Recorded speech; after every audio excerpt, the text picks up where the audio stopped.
खबर देने के लिए आपको सीधा लेकर चलते हैं कराची, जहां से आपको यह खबर देंगे कि पाकिस्तान के मौजूदा आर्मी चीफ लेफ्टिनेंट जनरल जनाब सैयद आसिम मुनीर साहब ने पाकिस्तान के तमाम मसले हल कर दिए हैं। जी हां, वो मसाइल भले महंगी बिजली के और आईपीपीज के जो मुआदे हैं वो हो, या पाकिस्तान के अंदर डूबती हुई मईशत हो, या पाकिस्तान के अंदर हाई इन्फ्लेशन हो, या इंटरेस्ट रेट हो, या पाकिस्तान के अंदर गवर्नेंस के और 18वीं तरमीम के मसाइल हों, मतलब के तमाम मसाइल जो पाकिस्तान के हैं, IMF हो या पाकिस्तान के अंदर जो कर्जे ना मिलने की प्रॉब्लम्स हों, वो तमाम मसाइल पाकिस्तान के army chief lieutenant general Asim Munir साहब ने हल कर दिए हैं। अब ना ही इमरान खान साहब की कोई ज़रूरत रह जाएगी, ना ही शहबाज शरीफ की, ना ही पीपल्स पार्टी की, किसी की ज़रूरत नहीं रह जाएगी। आप कहेंगे ये डॉक्टर गिल क्या कह रहे हैं, मेरी खबर नहीं है, ये बड़े ही करम की बात होती है, मतलब बड़े ही नसीब की बात होती है कि ऐसी खबर आपके पास हो। और ये नसीब अमूमी तौर पर हमारे बहुत ही मोहतरम, हमारे बहुत ही सीनियर कामरान खान साहब के हिस्से में आती है। जब भी आर्मी चीफ साहब ने कोई बहुत बड़ी खुशखबरी देनी होती है तो वो कराची तशरीफ लेकर जाते हैं,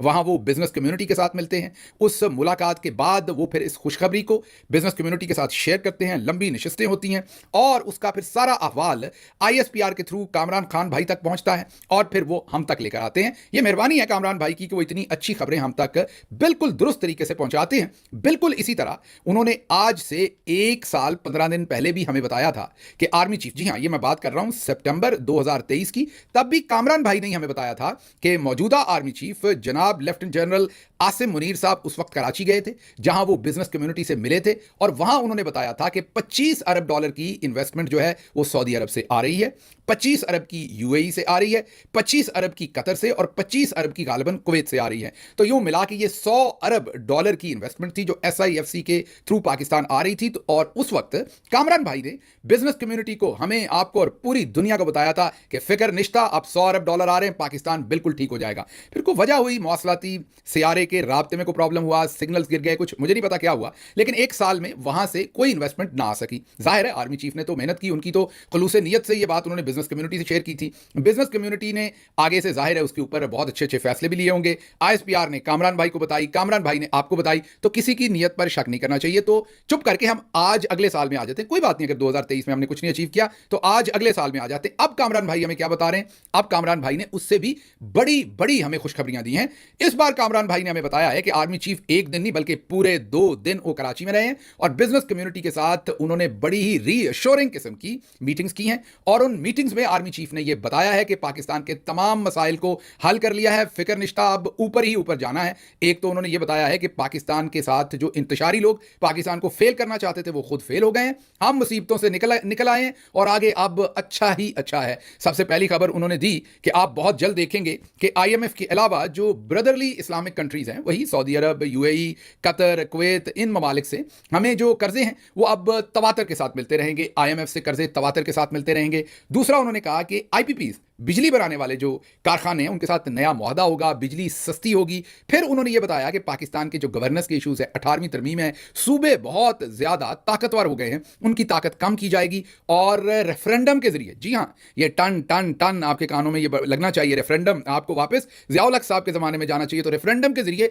आइन इसका हल भी देता है, तो गवर्नेंस के इशूज़ को भी हम ठीक करेंगे। आप कहेंगे डॉक्टर गिल आप बस झूठी खबरें घड़ते रहते हैं, ऐसा कैसे कोई कह सकता है? 18वीं तरमीम पर तो पीपल्स पार्टी फ़ख्र करती है, नून लीग फ़ख्र करती है, पाकिस्तान के सारे लिबरल्स फख्र करते हैं और अगर 18वीं तरमीम कोई खत्म किया गया तो जरदारी साहब और बिलावल तो कपड़े फाड़ के बाहर आ जाएंगे। ये कैसे हो सकता है? उनका तो ये तुर्रा इम्तियाज है, तो ये कैसे आर्मी चीफ कराची में जाके ये बात कर सकते हैं? बिल्कुल आपकी बात जायज़ है, आपको सुनवा देते हैं, लेकिन साथ साथ आप ये भी पूछेंगे कि अगर IPPs के साथ मुआहदे करने होते जनरल आसिम मुनीर साहब ने, तो जब इमरान खान कर रहे थे तब बेड़ियों में उस वक्त पत्थर क्यों डाले थे जनरल बाजवा ने? क्योंकि उस वक्त इमरान खान काफ़ी हद तक कामयाब हो गए थे और फिर जनरल बाजवा ने कहा कि नहीं, इसमें मुल्क की सलामती आ जाएगी, चाइना, दूसरे इशूज़, तो आप इस बात को छोड़ दें, महंगी बिजली हम लेंगे। और साथ साथ आप मुझसे ये भी पूछेंगे कि अगर वाकई ये सब कुछ हो सकता है तो कल ही तो आपने हमें खबर दी थी कि गर्दिशी कर्जा, जी हाँ, जिसने सबको गर्दिश में लाया हुआ है, और उस कर्जे की हम बात कर रहे हैं जो 2.8 ट्रिलियन का हो गया है। जी हाँ, 2800 अरब रुपए का बिजली का गर्दिशी कर्जा हो चुका है। तो आप कहेंगे कि डॉक्टर गिल या वो झूठ है या ये झूठ है, मैं तो कुछ नहीं कह सकता, बड़े बड़े लोगों की बड़ी बड़ी बातें हो रही हैं।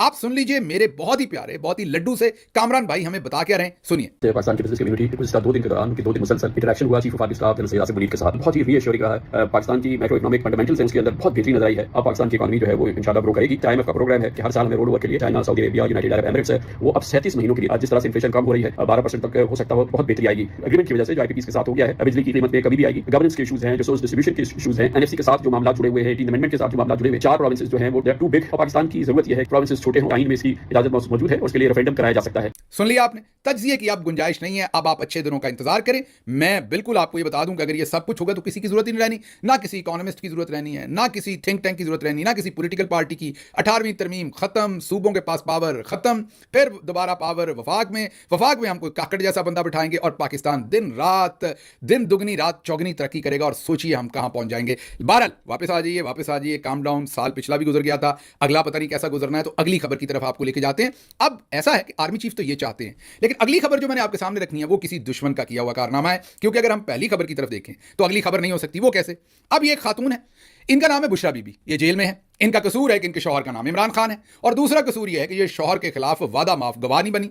तीसरा कसूर यह है कि ये वफादार बीवी रही है, इनको बार बार कहा गया कि आपको छोड़ दिया जाता है, आप बाहर चले जाइए मुल्क से, आपको जेल से निकाल देंगे, आप बस कहें कि ये तमाम कसूर मेरे शौहर के हैं। वो कहती हैं नहीं, मैं जेल में रहूंगी, मैं अपने शौहर को नहीं छोड़ूंगी, मैं तो पूरी वफादारी करूंगी। इस पर हमें गुस्सा आ गया, फिर हमने दोबारा याद किया कि ये तो वही खातून नहीं है जो बहुत करप्ट थी, और उसकी करप्शन के बहुत सारे सबूत मौजूदा आर्मी चीफ जब DGISI थे तो इमरान खान के पास लेकर गए थे फाइल, और उस वजह से इमरान खान ने उनको उस पोजीशन से हटा दिया था। यही हमने मीडिया को बताया था, यही सबको बताया था, और अब बहुत सारे लोगों ने इस बात पर यकीन करके बेचारी बुशरा बीबी को पहले ही अपनी नज़रों में, अपने दिलों में यह सजा भी सुना दी थी कि उन्होंने करप्शन किया है। लेकिन अब यहां सवाल पैदा होता है कि बुशरा बीबी ने इमरान खान को कह के जनरल साहब को उस टाइम DGISI से तो हटवा दिया, आज लेकिन बुशरा बीबी और इमरान खान जेल में हैं, तो वो फाइल तो कहीं ना कहीं जिंदा होगी। वो फाइल पता नहीं कहां मर गई है, वो फाइल आज तक नहीं मिली। बुशरा बीबी भी जेल में, इमरान खान भी। अब तो जेल में पड़े पड़े इमरान खान की निकर भी गल गई है। कल परसों उन्होंने बताया कि इतना पसीना आया कि जो शॉर्ट्स पहनते थे, निकर पहनते थे, वो भी गल गई है। फाइल नहीं मिल रही इमरान खान को जेल में अडयाला में। आज 365 दिन पूरे हो गए, फाइल कहीं से नहीं आ रही। क्यों नहीं आ रही? और फिर बताया गया कि बुशरा बीबी ने सारी करप्शन की है फराह गोगी के थ्रू, और फराह गोगी ने करप्शन किया बुजदार के थ्रू। लेकिन बुजदार साहब का तो हाल ही में आपने आपको वीडियो सुनाया था एक, जिसके पीछे एक गाना चल रहा था कुर्बान जाना, और उन्होंने पांव ठंडे पानी के चश्मे डाले हुए थे, और साथ ये अभी गर्मियों में आम खा रहे थे, वो भी सिंदड़ी। तो बुजदार साहब को तो किसी ने टच नहीं किया। एक अपनी गाड़ी के ऊपर वो लाहौर के अंदर फिरते हैं, फातिहा खानी भी करते हैं, शादियों में भी जाते हैं, खाने भी खाते हैं। तो फिर जब करप्शन बुजदार साहब के थ्रू हुई थी, फराह गोगी के थ्रू हुई थी, तो ना बुजदार साहब को किसी ने कुछ कहा, ना फराह गोगी को, ना वो फाइल सामने आई। तो बुशरा बीबी का कसूर सिर्फ इमरान खान से शादी है, और इसी कसूर में हमने इद्दत और निकाह और उनके पीरियड्स का साइकिल और पता नहीं क्या क्या कर दिया। जरूर किसी दुश्मन की चाल होगी। भला ऐसे कैसे हो सकता है हकीकत में? आगे चलते हैं। कल रात ही PTI के एक MNA, उनके आपको ये खबर और ट्वीट दिखा रहे हैं, नाम भी पढ़ लीजिए, सब कुछ मैं नहीं, उमर अयूब कह रहे हैं। उमर अयूब कौन है? दोबारा कोई मेरी तरह के गद्दार या बागी तो नहीं हो सकते ना, ऐसी आम से बंदे। इनके दादा जो हैं वो पाकिस्तान के पहले फील्ड मार्शल थे, सबसे पहले उन्होंने पाकिस्तान की मिलिट्री को ताकत के कॉरिडोर्स जो दिखाए थे। तो वो कह रहे हैं, अब वो गलत बयानी तो नहीं कर सकते, मेंबर पार्लियामेंट भी हैं। उन्होंने लिखकर ये बताया है कि मेंबर पार्लियामेंट के कमरे के अंदर लोग दाखिल हुए, ISI के लोग या MI के, और उन्होंने उनकी शदीद पिटाई की, मीन उन पर तशद्दुद किया, और उसके साथ साथ पाकिस्तान तहरीक इंसाफ के इस मुअज़्ज़ज़ और मोतबर MNA के स्टाफ को भी मारा। अब आप देखिए, अगर कामरान भाई की एक तरफ आप स्टेटमेंट रखें जिसमें उन्होंने कहा सब ठीक होने जा रहा, पाकिस्तान अब उड़ता हुआ पाकिस्तान है, हवाओं में जा रहा है पाकिस्तान, तो फिर MNA को तो नहीं मारने की जरूरत पड़ेगी। नहीं, ये जरूर किसी दुश्मन मुल्क की चाल है। कोई दुश्मन ये कर रहा है, भला हम क्यों करेंगे? हमने तो सारे मसले हल कर लिए, हम तो ऊपर जा रहे हैं। आगे चलते हैं, अगली खबर भी इसी में से निकलती है। देखिए कि हमने तो जब ऊपर जाना है, गवर्नेंस के इश्यूज कामरान साहब ने कहा हमने फिट करने, ठीक करने, तो अब गवर्नेंस का हमें एक और इशू नजर आया। आज शहबाज शरीफ साहब, मतलब कल जब यूनाइटेड नेशंस के अंदर खिताब कर रहे थे, तो उनके जो एक बहुत ही खूबसूरत, बहुत ही होनहार, दुनिया के जो आइंस्टाइन से भी ऊपर, क्योंकि उन्होंने जितनी जल्दी पैसा कमाया, जितनी जल्दी तरक्की की, वो आइंस्टाइन भी नहीं कर सकता था। जी हाँ, सलमान शहबाज की बात कर रहा हूं। वो बिल बतौड़ी जैसा मुंह बनाए, मैं कोई उनका मजाक नहीं उड़ा, थोड़ा नाराज थे, उससे में लग रहे थे। वो अक़वाम मुत्तहिदा में बैठे हुए थे। अभी तो आर्मी चीफ ने हमें कामरान खान साहब के थ्रू बताया कि गवर्नेंस के इशूज हल करने हैं। तो ये मुझे लगा कि ये भी तो गवर्नेंस का इशू है। ये पुत्र का वहां पर क्या काम है? बाप स्पीच कर रहा है, बेटा साहब ना किसी कैबिनेट में है, बल्कि इन पर तो जो टैक्स से रिलेटेड केसेस बनते हैं, मनी लॉन्ड्रिंग से रिलेटेड केसेस बनते हैं, तो ये तो कहते हैं हम पाकिस्तानी शहरी नहीं है फॉर टैक्स पर्पसेस। ये तो ये प्ली देते हैं अदालतों में। और हाँ, ये वही बेटा है जिसके बारे में शहबाज शरीफ साहब ने जाकर जनरल बाजवा को कहा था कि बेटे से गलती होगी, माफ कर दें। और ये मैं नहीं, ये मारूफ सहाफी, बहुत ही मोतबर सहाफी हैं, जाहिद हुसैन, उन्होंने हाल ही में डॉन के अंदर ये आर्टिकल लिखा था। पर आगे चलते हैं, ये भी किसी दुश्मन का उड़ाया हुआ काम होगा। कैसे हो सकता है जब मुल्क में सब ठीक हो रहा है, तो कैसे सलमान शहबाज वहां पर मेरिट की धज्जियां उड़ाते हुए, नेपोटिज्म करते हुए वहां यूनाइटेड नेशन के अंदर बैठ सकता है? आगे चलते हैं, ये देखिए, एक ऐसा मुल्क जो उड़ रहा है, जो ऊपर जा रहा है, जिसकी इकोनॉमी ठीक हो रही, $100 अरब आ गया है, IPPs ठीक हो गए, इन्फ्लेशन डबल डिजिट से सिंगल डिजिट पे सब सेट हो गया, वहां देखिए PTI का एक एहतजाज है। रात को ही पूरे रावलपिंडी में लोगों को डंडे मारे जा रहे हैं, मोटरसाइकिल छीने जा रहे हैं, गाड़ियों की चाबियां छीनी जा रही, लोगों को गिरफ्तार किया जा रहा है और रावलपिंडी और गिरदोनवा के शहरों में दफा 144 लगा दी है। अब सोचिए आर्मी चीफ कितनी मेहनत करके $100 अरब लेकर आ रहे थे, अब सोचिए वो कैसे $100 अरब जो हैं वो यहां पर इन्वेस्ट होंगे। ये बड़ा मेन एरिया है पाकिस्तान का, जो कंपनीज यहां इन्वेस्ट करेंगी वो तो बंद हो जाएंगी। अब ये जरूर किसी मुल्क दुश्मन इंसान ने ये सारा काम करवाया होगा। एक तरफ आर्मी चीफ इतनी सख्त मेहनत कर रहे हैं पाकिस्तान को मुसीबत में से निकालने के लिए, और दूसरी तरफ इन लोगों का काम देखिए, गाड़ियों की चाबियां ले रहे हैं, मोबाइल फोन ले रहे हैं, मोबाइल फोन का नेटवर्क बंद कर रहे हैं। ऐसा सोचिए ना, मुल्क को ऊपर लेकर जाने के लिए तो नहीं हो रहा। आगे चलते हैं। आगे किसी को लगा कि ये जो मुल्क ऊपर जा रहा है ना, इसके अंदर थोड़ा सा मजहबी टच भी देना है। उसकी वजह क्या है कि आजकल हमने एक शैतानी किस्म की तरमीम करवानी है। अब जब $100 अरब आ गया, मुल्क ऊपर जा रहा है, गवर्नेंस के इशू ठीक हो गए, हमने रेफरेंडम करा लेना है आवाम से, तो फिर हमें शैतानी तरमीम की क्या जरूरत है? ये भी किसी दुश्मन का काम है। ये जिस तरह MI और ISI के लोगों ने पार्लियामेंट लॉजेस के अंदर जाके MNA को मारा है, बिल्कुल उसी तरीके से। MNA को मारने से आपको पता है इन्वेस्टमेंट और आएगी, बाहर के मुल्क और खुश होंगे, वो इस कंड्यूसिव एनवायरनमेंट को देखने के लिए अपने एग्जेक्टिव्स को भी भेजेंगे और फिर रिक्वेस्ट करेंगे कि जनाब हमारे बंदों को भी मारे होटल में आके। ऐसे कैसे हो सकता है कि ये तवाज़ुन सिर्फ आपने अपने MNAs के लिए रखी हो? आगे चलते हैं। अब इन शैतानी तरामीम से जरा तवज्जो हटाने के लिए किसी दुश्मन ने नई साजिश कर डाली है। उन्होंने बहुत ही दुनिया के एक मोतबर, एक बड़ा नाम, जिनका नाम डॉक्टर जाकिर नाइक है। अब डॉक्टर जाकिर नाइक कौन है? ये एक बहुत बड़े आलिम दीन हैं, ये बहुत बड़े मुबस्सर हैं, ये बहुत बड़े मुहक्किक हैं और कुरान के ऊपर और इस्लामी तालीमात के ऊपर इनकी बहुत गिरफ्त है। 1991 में इन्होंने इस्लाम रिसर्च फाउंडेशन बनाई। 2000 में अमेरिका में विलियम कैम्बल ने एक किताब लिखी जिसमें कहा कि कुरान करीम में 34 गलतियां हैं। इन्होंने उनके साथ मुनाजरा किया कई घंटे लंबा और उल्टा उनकी किताब में 38 गलतियां निकाल लाए, 38 और जो कुरान करीम में गलतियां उन्होंने कही थी उन सबको दुरुस्त साबित किया। उसके बाद 2006 में भारत में रविशंकर के साथ मुनाजरा करते हुए कई हजार हिंदुओं को इस्लाम कबूल करवाया।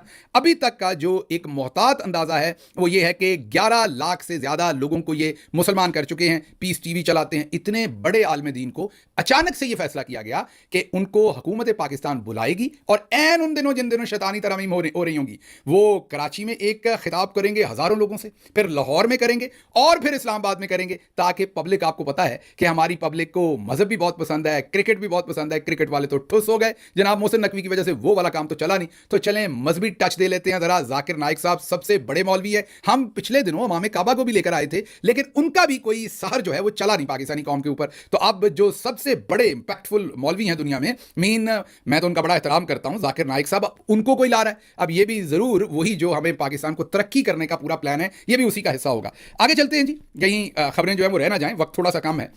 सवात में क़याम अमन के लिए कौमी जरगे ने एहतजाजी मुजाहरा किया है। उन्होंने कहा है कि फेक फौजी ऑपरेशन, जी हाँ, ये मैं नहीं कह रहा, जो वहां से प्रेस रिलीज आया कि फेक फौजी ऑपरेशन जो है वो हमें नहीं चाहिए, हमें खून खराबा नहीं चाहिए, हमें अमन चाहिए और हम अमन की डिमांड करते हैं और हमें घरों से जो है वो दरबदर ना किया जाए। वहां पर हजारों लोग इकट्ठे हुए और उन्होंने, जरगे का मतलब ये नहीं कि सिर्फ चंद लोग, हजारों लोग इकट्ठे हुए और उन्होंने वहां से ये डिमांड की। ये भी जरूर ऊपर जाते हुए मुल्क में ये भी इंतशार, कोई दुश्मनी फैलवा रहा होगा। उसके बाद अदालत देखिए, लंडी कोतल की अदालत, जी हाँ, ये कोई लाहौर गुजरांवाला की अदालत नहीं, जस्टिस आलिया नीलम साहबा के नीचे कोई अदालत नहीं, उधर ऑल द वे लंडी कोतल में एक अदालत ने 9 मई के अंदर 18 कारकुनान जिनके बारे में कहा गया था रियासती इदारों के ऊपर इन्होंने हमले कर दिए, आग लगा दी, जला दिया, ये कर दिया। अब देखें, इनको सजा होती, इंतशारी टोले को सजा होती तो मुल्क ने ऊपर जाना था ना। अब इनको आप सजा नहीं देंगे तो सऊदी अरब, कतर, UAE, कुवैत तो 100 अरब की इन्वेस्टमेंट नहीं लाएंगे, पाकिस्तान के अंदर डिजिटल इनकलाब भी नहीं आएगा। तो ये इनको आज अदालत ने 18 के 18 लोगों को बरी कर दिया,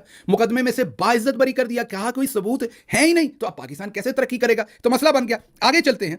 जो हमारा बैंकर बॉय हम लेके आए हैं, जी हाँ, जो बैंकर बॉय हमारे, आपको पता ही है, हमारे औरी साहब, औरंगजेब साहब, वजारत खजाना उनके पास है, फाइनेंस मिनिस्टर हैं। उन्होंने हाल ही में पार्लियामेंट की कायमा कमेटी को बताया था कि हमने $600 मिलियन का एक कर्जा लिया है, 600 मिलियन का 11% पर। यह बहुत ही हाई इंटरेस्ट रेट है, सूद की बहुत ही हाई शरह है। और उन्होंने कहा था ये इसलिए लिया है कि इसके बगैर हमारा IMF का प्रोग्राम मुकम्मल नहीं होना था और ये IMF की चंद शराइत में से एक शर्त है। लेकिन आज IMF की ये खबर, मैं नहीं, एक्सप्रेस ट्रिब्यून बता रहा है कि IMF ने कहा कि हमने ऐसा कुछ नहीं किया था, इतना महंगा कर्जा हमारे कहने पर नहीं लिया गया, हम इसका बोझ नहीं उठा सकते, ये इनका अपना फैसला, ये हमारी डिमांड पर नहीं हुआ था। तो बैंकर बॉय जो है उनके खिलाफ भी ये साजिश लगता है। IMF ये यहूदो नसार के कहने पर ये साजिश कर रहे हैं, भले ऊपर जाते हुए मुल्क के खिलाफ कोई और ऐसी साजिश कर सकता है। आगे चलते हैं, जरा गौर कीजिए, हाईवेज और मोटरवेज के टोल टैक्स में 30% इजाफा कर दिया। भला जब मुल्क के पास 100 अरब आ रहे थे तो इन्होंने 30% टोल टैक्स पर लगाकर लोगों से क्यों बुरा भला सुनना था? जरूर किसी की साजिश होगी।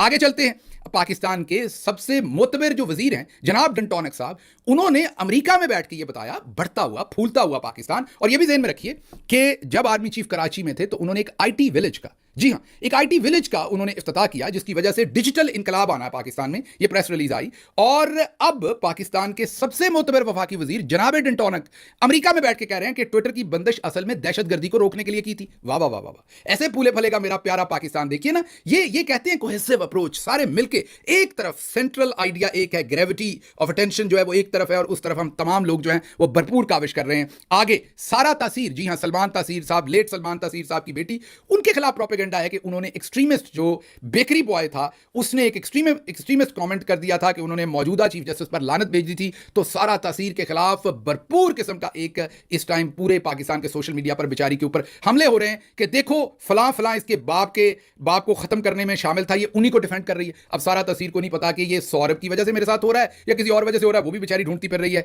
आखिरी बात बताऊंगा, खबरें और बहुत ज्यादा थी, वीलॉग लंबा हो गया। आखिरी बात यह है कि जो शहबाज शरीफ साहब ने इवेंट करना था, याद कीजिए मैंने आपको बताया था, उसका मैंने इनविटेशन भी दिखाया था और उस इवेंट में मैंने आपको यह भी कहा था कि टैक्सी ड्राइवर्स और दूसरों को, दोस्तों को बुला के पेंट कोट पहनाना था, क्योंकि उसका जो उन्होंने ड्रेस कोड था वो टाई और सूट रखा था। और आपको बता रहा था कि वो इन्वेस्टर हैं सारे। उन्होंने, जब हमने ये ऐलान किया कि हमने उसके सामने, कॉन्सुलेट के सामने मुजाहरा करना है, एंड उस वक्त जब वो ये झूठी बिजनेस इन्वेस्टर्स की मीटिंग कर रहे होंगे तो उनको समझ आ गया ये तो कल ही खुल जाएगी, तो उन्होंने ये इवेंट ही कैंसिल कर दिया। तो आप सोचिए, हमारी वजह से, मुल्क दुश्मन लोगों की वजह से, वो जो हमारे दोस्त लेबरर्स, टैक्सी ड्राइवर्स और दूसरे दोस्त होने थे, उन्होंने सोचिए $100 अरब तो उन मुल्कों से आना था, 300-400 अरब यहां से आना था। तो हमारे जैसे गद्दारों ने, बागियों ने उस एहतजाज का ऐलान करके वो एहतजाज ही खत्म करवा दिया, मतलब कि वो इवेंट ही कैंसिल करा दिया। तो अब तरक्की तो नहीं मुल्क कर सकेगा। अच्छा, यहां एक चीज की मैं थोड़ी सी क्लैरिटी दे दूं जाने से पहले, इजाजत लेनी है मैंने, अब खबरें पूरी हो गई। वो ये कि कल कुछ दोस्तों ने कहा कि आप ये टैक्सी ड्राइवर्स की तौहीन कर रहे हैं, वो भी इंसान है। मुझे तो वो अपने से भी बेहतर इंसान लगते हैं। वो मुझे शहबाज शरीफ से, वो मुझे बिलावल से सबसे बेहतर, वो मेहनत करके खाते हैं। मैंने उनकी तहकीर नहीं की। आपसे सवाल पूछता हूं, अपनी वालदा माजदा को आप लेकर जाएं किसी सर्जरी के लिए, वहां पर आपको पता चले कि आपके गांव का जो मोची है वो बैठा है और उसने आपकी वालिदा माजदा की सर्जरी करवानी है। अब आप क्या करेंगे? आप मोची को कहीं हकीर तो समझ के ये तो नहीं कहेंगे कि अपनी वालिदा की सर्जरी उनसे नहीं करवानी, या आप करवा लेंगे क्योंकि आप तो बहुत मुतबर होंगे ना, आप कहेंगे कि मोची भी बराबर है, हकीर तो नहीं है, तो आप क्या करवा ले। चले रिवर्स कर देते हैं, आप फिर कहेंगे देखें गिल साहब, आप मोची को फिर गरीब आदमी को पिक कर रहे हैं। आपने वालिदा माजदा की सर्जरी करवानी थी, वहां गए, वहां बहुत ही मुतबर वकील बैठे हुए हैं आगे पाकिस्तान के, एक वो सर्जरी करना चाहते हैं, तो आप करवा लेंगे? नहीं करवाएंगे। इसलिए नहीं करवाएंगे कि जिसका काम उसी को साझे। अगर शहबाज शरीफ, मैंने कल इसीलिए जब टैक्सी ड्राइवर्स की बात की तो कहा हमारे भाई, हमारे दोस्त, उनको अपने बराबर रखा, लेकिन बताने की बात क्या थी कि अगर शहबाज शरीफ ने उनसे मिलना था तो वो जरूर मिलते, लेकिन ये बताते कि मैं पाकिस्तानी जो मेहनतकश हैं, जो मजदूर है अमेरिका के अंदर, मैं उनसे मिला हूं, उनके प्रॉब्लम सुने हैं और उनको मैं ठीक करूंगा। मैंने उनको बताया कि पाकिस्तान, मेरी गवर्नमेंट आपके लिए क्या कर रही है, तो हम बड़े खुश हैं। लेकिन अगर जो पाकिस्तान के मजदूर हैं, लेबर कर रहे हैं कहीं, उन्हें मिलियंस एंड बिलियंस डॉलर्स के इन्वेस्टर्स बनाकर दिखाया जाए और कौम को चूना लगाया जाए, मतलब कि मैं भले एक यूनिवर्सिटी का प्रोफेसर हूं, मुझे अगर कोई हार्ट सर्जन बनाकर आपके सामने पेश करे तो आप कैसा फील करेंगे? तो इसलिए हर चीज